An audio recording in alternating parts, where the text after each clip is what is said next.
Dünyadan haber okumak isteyince aklımıza neden güzel haberler gelmiyor? Ya da güzel haberler çevremizde, özellikle de İslam dünyasında neden yok? Google'a girip İslam dünyası bir yazın bakalım. Karşınıza tanımlamaların dışında ne tür haberler geliyor?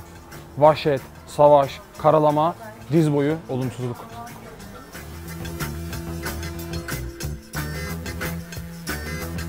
Bu Salih sallıyor olabilir. Bir yazayım Google'a da göreyim bakayım neymiş. İslam dünyası karıştı. İslam aleminde sular durulmuyor. İslam dünyasında Ramazan bayramı hangi gün başladı tartışması. Bu ne ya? Sigarayı içine çekmeden ağzına dolaştırıp tadını alıp sonra üflesek haram mı sorusu. Hakikaten İslam dünyası yazınca hep olumsuz haber.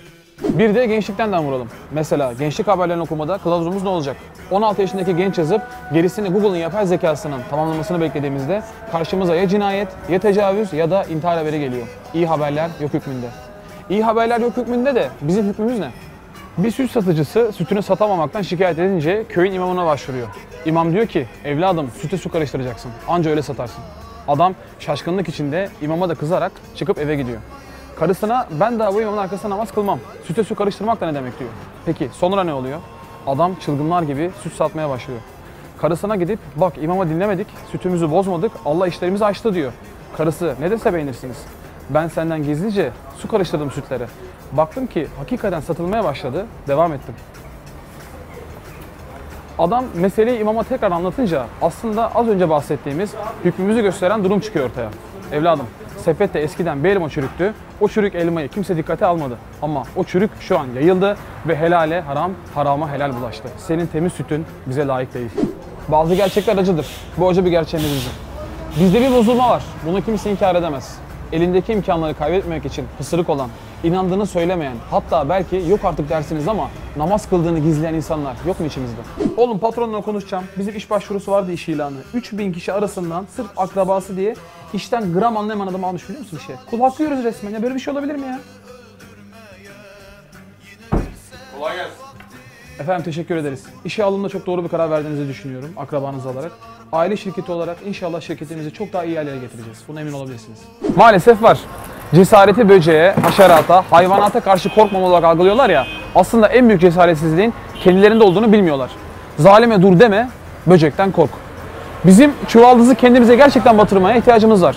Bizim acı gerçekleri, acıtan gerçekleri ve güldürücü saçmalıkları tespit etmemiz lazım.